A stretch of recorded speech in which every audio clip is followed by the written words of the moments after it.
ネクスジに日本で会える。6月30日に埼玉ベルーナドームで開催されるうまちゅんに出演が決定。生でネクスジに会えるチャンスが来た。5月20日にデビューしてから様々な音楽番組に出演し、韓国でのアーティスト活動が本格的に始まったネクスジ。デビューしてから忙しすぎて追いきれない。Mカウントダウン、K-WAVEコンサート、人気歌謡、うまちゅんなど、怒涛の音楽番組出演ラッシュだ。このサムネの勇気の透明感ったらどうなってるの？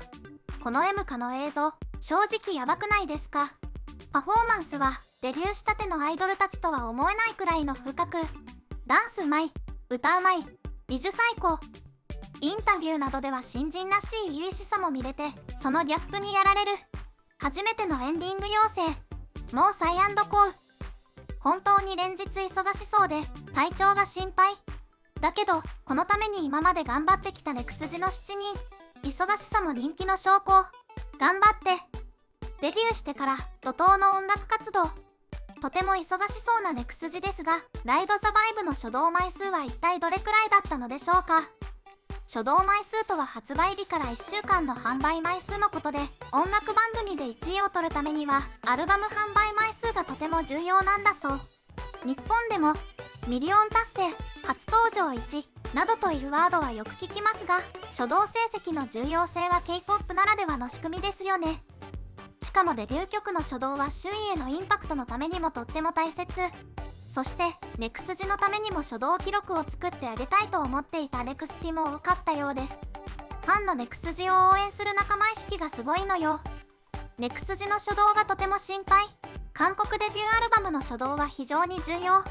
初動の売り上げや反応がアーティストの将来の成功に大きな影響を与えるし、良い初動を切ることでファンの獲得や知名度の向上、メディア露出の機会が増えることにつながると思います。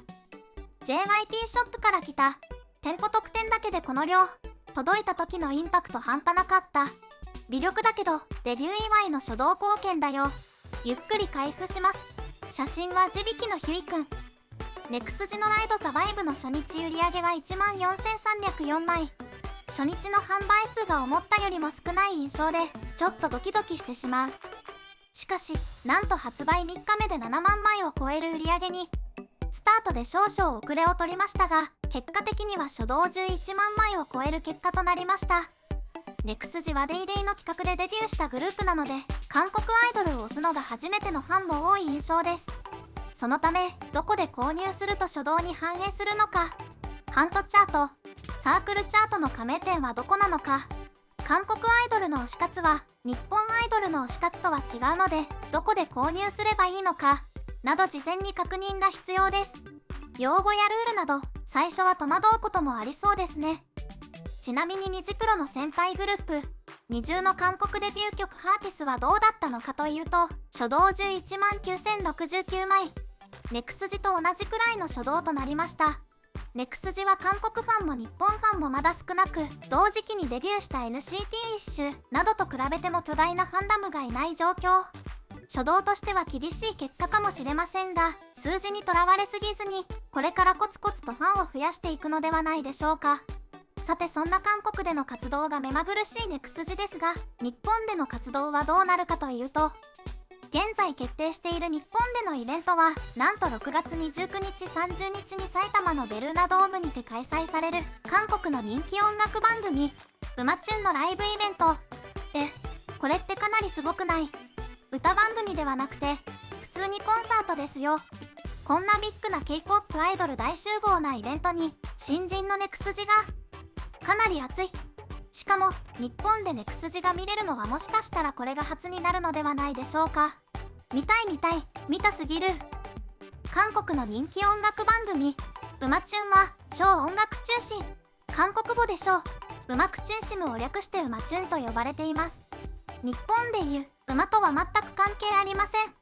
韓国の MBC で2005年から開始した音楽番組で、音源、投票が重要となる音楽番組。韓国では毎週6つの歌番組があり、そこで毎週アーティストの成績をもとに順位をつけています。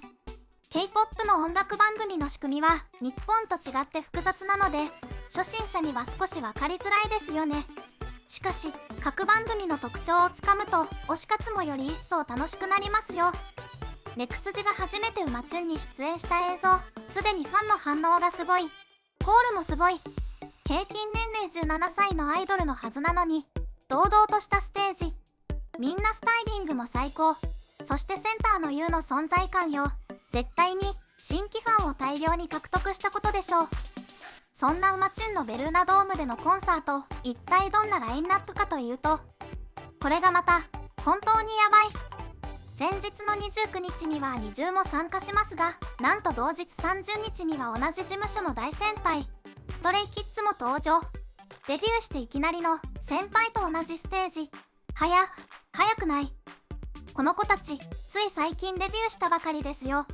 デビュー前にクラブネクスジでストレイキッズのリノとチャンビンから聞いたステージ上のトラブルにどう対処するかが早速活かされるかも。マイクトラブルや虫の乱入がないことを願います。スキズ先輩、可愛い新人ネクスジをどうぞよろしくお願いします。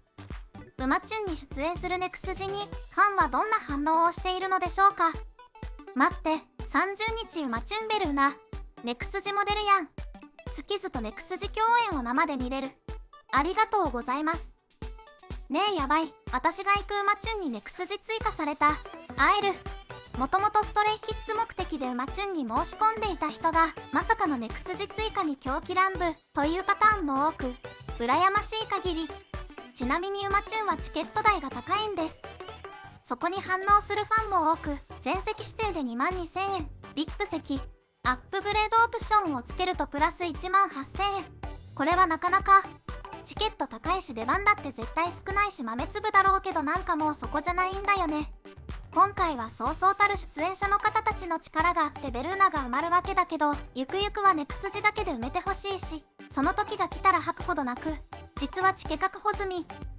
ネクスジを生で見れて、なおかつ他の有名アーティストも見れるなら金額は妥当。この価値観は難しいところですね。今はまだ韓国デビューが先だったこともあり、活動の拠点が韓国オンリーなネクスジですが、今回のうまちゅんのようにどんどん日本でのイベントも増えていってほしい。生ネクスジに会える機会をもっとたくさん作って、そして単独コンサートも期待しています。うまちゅんではだいたい1アーティスト 2,3 曲歌うのではと予想がされています。普通のフェスなどと比べると少ない印象ですね。ネクスジが現在出している曲はミラクル、ライドサバイブ、スターライトの3曲とアクエリアスの CM ソングキープオンムービング、ニジプロ2の最終オーディションで歌った Here and Now、オワクトエバーメネは Because of You など、何を歌うかは当日のお楽しみですが、ホール動画も発表されているライドサバイブ、スターライトではぜひ盛り上がりたいですね。シュもネクスジちゃんたちが伝授してくれ、ホール動画を拝見しましたが、難しい。正直難しい。これはタイミングを合わせるのにかなりの練習が必要そうですが、それもファンにとっては楽しい時間の一つ。間違えたっていい。実際にライブでたくさんのネクスティとコールで盛り上がれたら最高。ニジプロ2から誕生し、満を持たしてデビューしたネクスジ。オーディション時に比べてビジュアルも垢抜け、パフォーマンスにも磨きがかかった姿にネクスティの皆さんも日々心臓を打ち抜かれていることでしょう。いやーもう何これ。最高じゃん。みんなもちろんかっこいいのだけど、個人的にこのお写真の友也がイケ散らかしてます。ほぼ日本人メンバーで構成されながら、何ですかこの K-POP 感。これは K-POP ファンダムを刈り取ってとんでもないことになるのでは。今後さらに日本での活動が増えてくるであろうネクスジを応援しつつ、6月30日のうまちゅんに参戦するネクスティの皆さん、ぜひ楽しんできてくださいね。コメントや高評価、チャンネル登録もよろしくお願いします。